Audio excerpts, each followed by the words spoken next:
Bom, pessoal, sejam bem-vindos à correção do mapa da mina de química número 8 sobre leis ponderais. Nós estamos começando pelo exercício número 2 da página 58.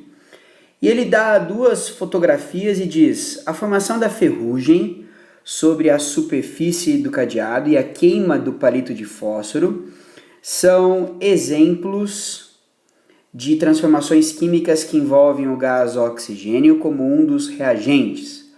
No primeiro caso, o aumento da massa do sólido e no segundo, a diminuição dessa massa.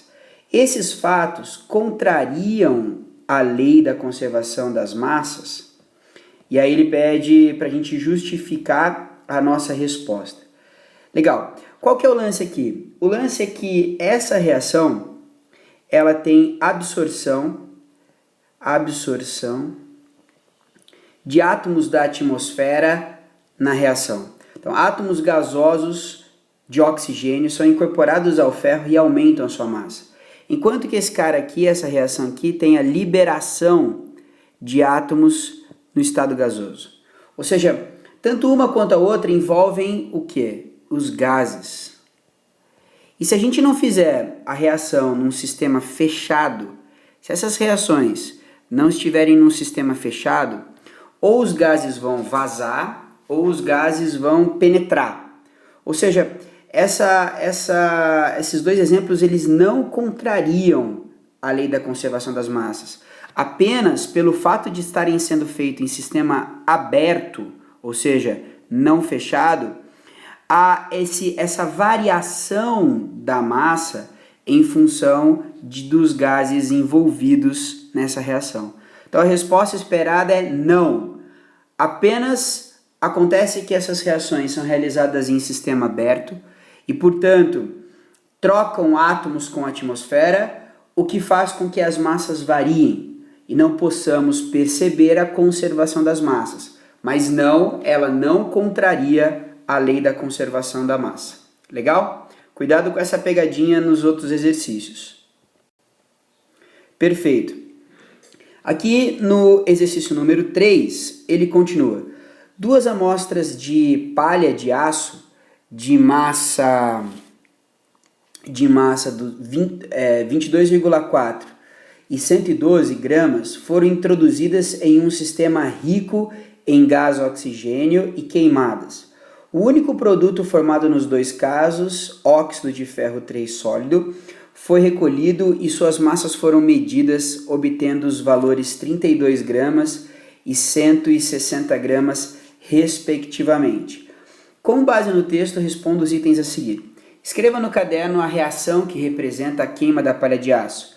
Utilize o nome e o estado físico das substâncias envolvidas. Assuma que a palha de aço é constituída somente por ferro.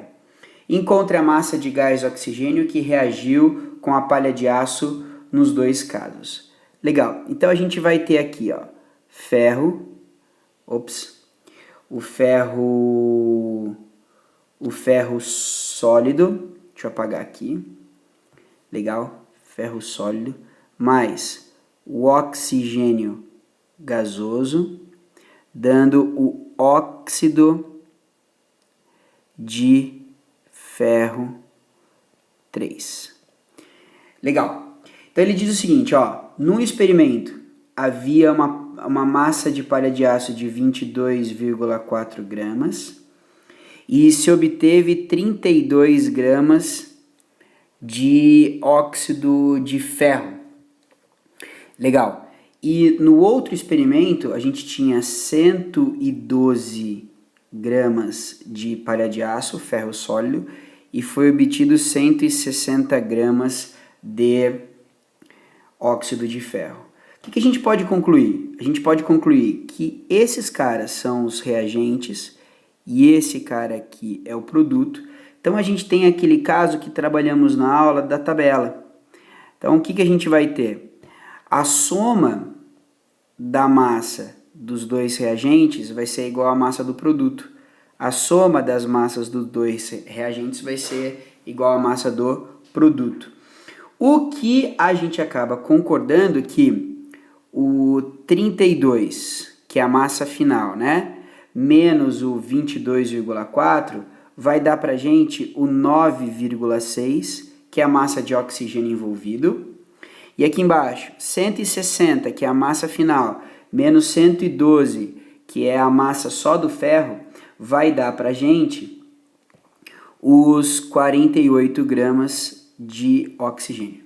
Então, o que vocês vão ter que encontrar é essa massa de oxigênio no primeiro caso e essa massa aqui de oxigênio no segundo caso. A soma das massas dos reagentes é igual à soma das massas dos produtos. Legal. No exercício no exercício número 4, ele diz: os dados listados na tabela abaixo referem-se às massas de reagentes e produtos em gramas, em 3 experimentos, em que A e B são reagentes. Então, esses caras aqui são reagentes. Vou fazer uma com outra cor, peraí.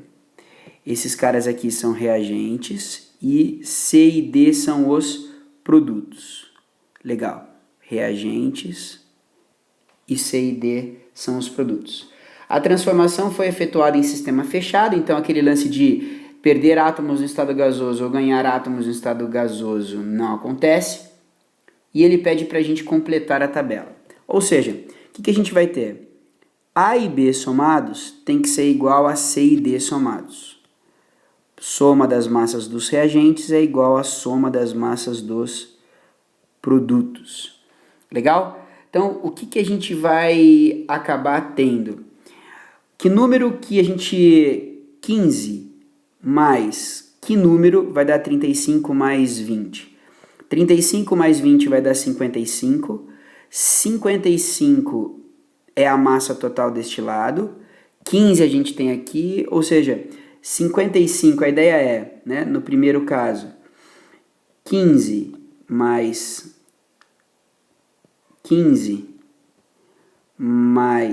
x é igual a 55.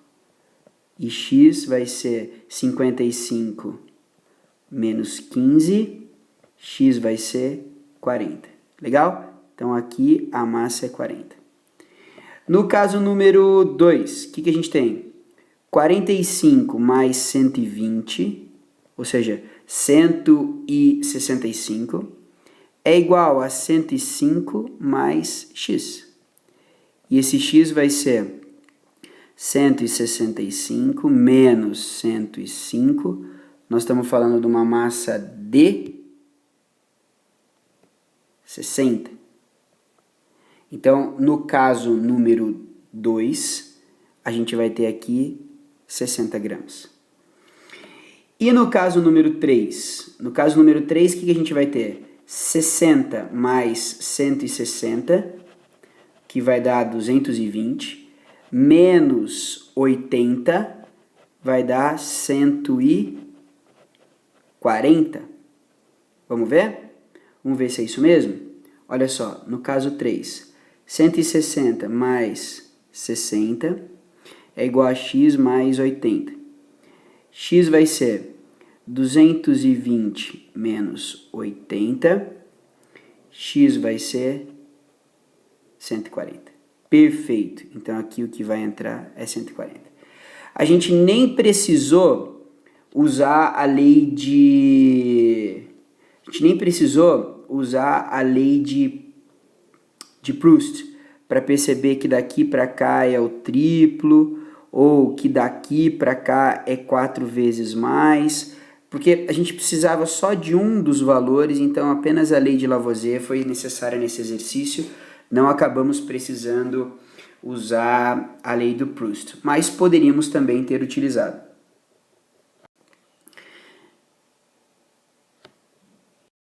Legal. Na questão número 5, o que ele diz? A tabela a seguir representa alguns dados de massa relativa à combustão do carvão, gerando dióxido de carbono em sistema fechado, em 3 experimentos distintos. Escreva em seu caderno a reação que representa a combustão. Utilize o nome e estado físico das substâncias envolvidas. Então, na verdade, vou até aproveitar o desenho que está aqui, que basicamente é isso, ó, carvão sólido mais oxigênio dando dióxido de carbono. E aí, em termos de massas, é isso aqui, ó, 12 mais 32 igual a x 6 mais y igual a 22, z mais 64 igual a 88. Legal? O que a gente consegue perceber aqui, ó? 12 mais 32, 44, né? Acho que fica claro a gente perceber que daqui para cá foi metade.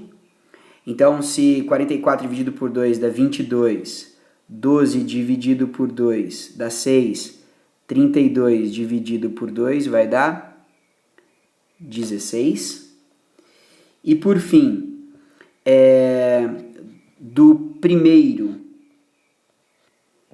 da primeira linha para a última, na verdade, a gente tem o dobro, né? 32 vezes 2, 44 vezes 2, 12 vezes 2, ou seja, a gente está falando do 16, um valor igual a... desculpa, a gente está falando do z em um valor igual a 24. Então, o que a gente vai ter? A gente tem que o x é 44, a gente tem que o y é 16 e que o z 24. 16, 44 e 24, sem se esquecer da unidade, gramas. A gente está falando de massa aqui. Legal, galera? Agora a gente pula para a página 74, no exercício número 3, e ele pergunta, eu gosto muito desses exercícios com bolinhas, e ele pergunta para a gente o seguinte: veja os modelos a seguir e indique se representam transformações físicas ou químicas. Legal. Vamos lembrar, transformações físicas não formam substâncias novas. Elas não se combinam novamente, diferentemente, apenas são colocadas no mesmo frasco, mas não tem novas combinações. Onde a gente vai ter as novas combinações? A gente vai ter as novas combinações nas transformações químicas, ok? O que você deve ter percebido? Você deve ter percebido que nos sistemas B e sistema C, apenas houve uma mistura dessas partículas, dessas substâncias, sem que houvesse uma nova maneira deles se combinarem. Então, a gente tem aqui duplinhas verdes, duplinhas vermelhas, não mudou nada. Duplinhas verdes e duplinhas laranjas, continuamos do mesmo jeito. Ou seja, essas duas transformações foram duas transformações físicas, mais uma transformação física aqui. Onde a gente vai ter tido uma nova maneira de se combinar? No A e no D. Se a gente comparar o A e o D com como estava antes, a gente vai perceber que é uma nova maneira de combinação, dando origem a novas substâncias com novas propriedades. Então a gente está falando de fenômenos químicos, ok? Então, nos fenômenos A e D, transformação química ou fenômeno químico. Nos fenômenos B e C, transformação física ou fenômeno físico. No exercício número 6, ele diz: os dados listados na tabela a seguir referem-se às massas de reagentes e de produtos utilizadas em 3 experimentos, nos quais A e B são reagentes, C e D são produtos, de uma transformação química que ocorreu com o consumo total de reagentes. Complete a tabela adequadamente. Legal. A gente tem um caso clássico aqui, né, da tabelinha, onde esses dois carinhas aqui são os reagentes, esses dois carinhas aqui são os produtos e a massa deles tem que ser igual. Legal? Então, 10 mais o B tem que ser 30 mais 40. 30 mais 40 são 70. Então, esse cara aqui tem que ser 60. Legal? 60 mais 10. Olha lá, a gente vai ter 70 desse lado, 70 desse daqui. Aqui embaixo, 30 mais 180, a gente vai ter 210. 90 mais alguma coisa, para dar a massa igual. E esse alguma coisa vai ser 120. Embaixo, alguma coisa mais 30 é igual a alguma coisa mais 10. Poxa vida, agora aqui eu vou ter que perceber a relação entre esses experimentos. Pela primeira vez a gente vai ter que usar aqui a lei do Proust e perceber que do primeiro para o segundo é metade, ok? E aí a gente tem, bom, metade da massa do D, metade da massa do B, então a gente vai ter metade do A, ou seja, a gente está falando de 5 gramas, e a gente vai ter também metade do C, a gente está falando de 15 gramas. Legal? Pegando o gancho aqui, ó, 5 mais 30, massa de reagentes, 35. 15 mais 20, massa dos produtos, 35. Ou seja, a conservação das massas. Legal?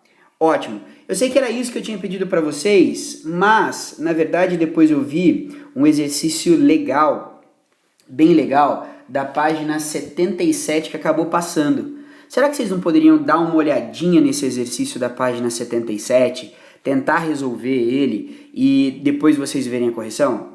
Na verdade, eu estou falando do exercício número 5. Vou até escrever aqui, ó, o exercício número 5 da página 77.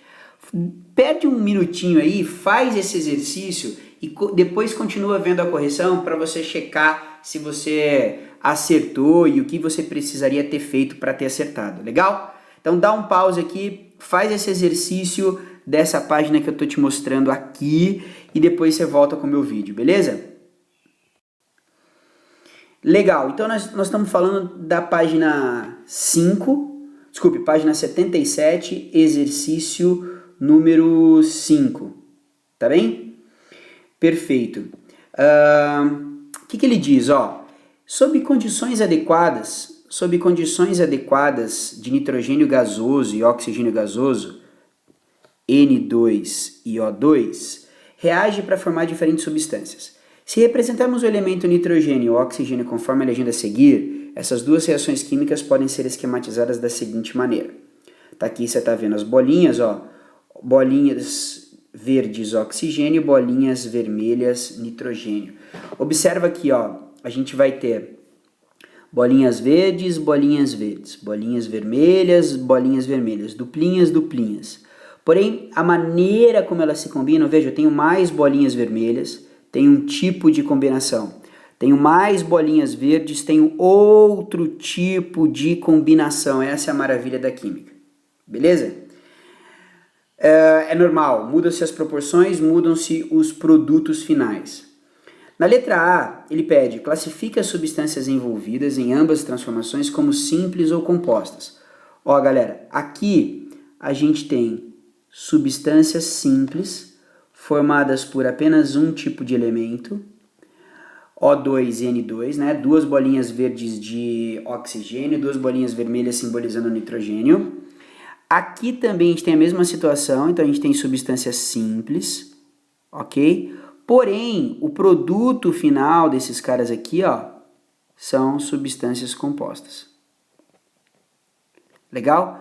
Aqui a gente tem átomos diferentes formando uma mesma substância, átomos de elementos diferentes formando a mesma substância. Então a gente vai ter substância composta, ok? Ele inclusive pede para a gente dar na letra B a fórmula das substâncias formadas em ambas as reações. Dá uma olhadinha aqui, ó. Na reação número 1, a gente tem 2 nitrogênios para 1 oxigênio. N2, porque são duas bolinhas vermelhas, e oxigênio apenas uma. Olha como muda na reação número 2. A gente tem duas bolinhas verdes de oxigênio e uma de nitrogênio. Olha como muda. Você vai falar, mas, professor, muda alguma coisa? Assim, é uma mudança significativa? Com certeza. Ter essa substância com 2 nitrogênios e 1 oxigênio e ter essa com 1 nitrogênio e 2 oxigênios significa que elas são incrivelmente diferentes.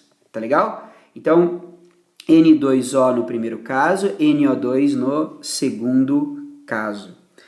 Na letra C, ele pede para a gente escrever as reações químicas balanceadas representadas nos esquemas.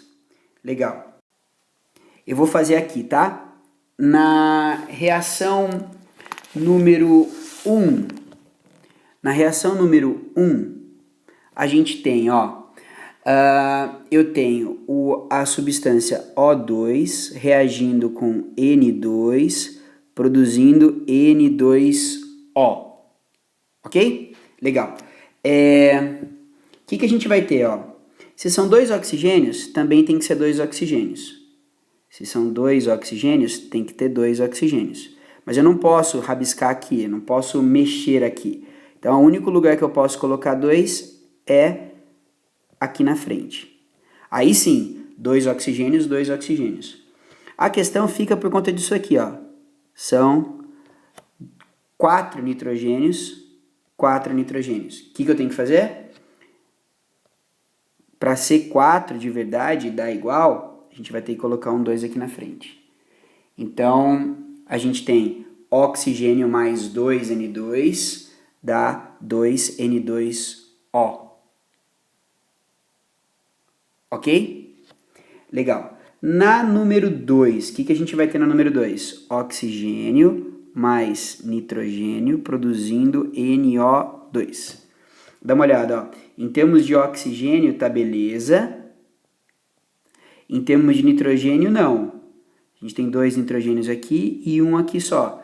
Para ter 2 nitrogênios aqui, a gente vai ter que colocar um 2 aqui na frente. Só que ao colocar o 2 aqui e acertar os nitrogênios, né? Ao colocar o 2 aqui e acertar os nitrogênios, 2 nitrogênios, 2 nitrogênios, esse 2 multiplica aqui, ó, o oxigênio. Portanto, a gente passa a ter 4 oxigênios. Dessa forma, como que eu faço para ter 4 aqui? Muito bem, colocando o 2. Veja que interessante, a gente vai ter nessa equação uma proporção entre oxigênio e nitrogênio diferente desta aqui e que, obviamente, vai dar resultados diferentes. Então, pensando na reação número 1, há mais nitrogênio do que oxigênio se combinando, portanto, a fórmula final tem mais nitrogênio. Aqui embaixo, tem mais oxigênio do que nitrogênio, portanto, a fórmula final vai ter mais oxigênio na sua composição do que nitrogênio. Essas são as duas equações balanceadas, ok? E ele ainda pergunta, na letra D, a representação do número de agregados envolvidos em ambos os esquemas é compatível ao balanceamento da equação química? Justifique sua resposta. O lance aqui é a gente olhar para o desenho. A gente vai ver que nas bolinhas, no caso número 1, existem o dobro de N2 em relação ao oxigênio, e aí você vai ter a formação das substâncias. Observe que a quantidade de moléculas de nitrogênio como reagente, que são 8 moléculas, vai ser igual à quantidade de moléculas dos produtos, que são 8. Então, ou seja, a gente vai ter, na real, olhando para o desenho mesmo, o que a gente vai encontrar? A gente vai encontrar o seguinte, ó, no desenho, são 4 moléculas desse cara aqui, são 8 moléculas desse cara aqui, produzindo 8 moléculas desse cara aqui. Se a gente simplificar tudo por 2, a gente vai ter isso, ó, dividir tudo por 4, quer dizer, a gente vai ter uma reage para cada 2, formando para cada 2. Então, quando a gente olha esse número 1 aqui, o 2 e o 2, é a menor proporção inteira possível entre esses elementos. A gente vai ter na prática 4 moléculas reagindo com o dobro de moléculas de nitrogênio, 8, produzindo o dobro de moléculas de N2O, né? Uma produzindo 2. Legal? Beleza. Aqui embaixo, o que a gente vai acabar encontrando? A gente vai acabar encontrando 8 no desenho, 8 moléculas de oxigênio, 4 de nitrogênio, produzindo 8. O que, se a gente for dividir tudo por 4, vai dar exatamente os numerinhos que estão aqui embaixo. 8 dividido por 4, simplificando por um divisor comum, vão dar os 2. 4 por 4 vai dar 1, 8 por 4 vai dar 2. Então, essa proporção que a gente está vendo, 2 de oxigênio reagindo com 1 de nitrogênio para produzir 2 de NO2, está igual no desenho. 8 moléculas de oxigênio, reagindo com metade do número de moléculas de nitrogênio, produzindo exatamente o mesmo número de moléculas de NO2, desculpe. 2 reage com metade 1, produzindo o mesmo número 2.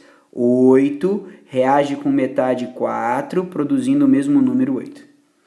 Espero que tenha ficado claro para vocês esses rabiscos que eu fiz aqui para mostrar que uma coisa é a equação, que é a proporção mínima, outra coisa é o número real de moléculas que segue essa proporção, né? 1 para cada 2, produzindo 2. 2 para cada 1, produzindo 2. E aí você pode ter milhares de moléculas, né? 1 milhão reagindo com 2 milhões, produzindo 2 milhões. 200 milhões de moléculas reagindo com 100 milhões para produzir 200 milhões, mantendo a proporção da equação. Legal, galera? Espero que vocês tenham gostado. Um grande abraço e tchau!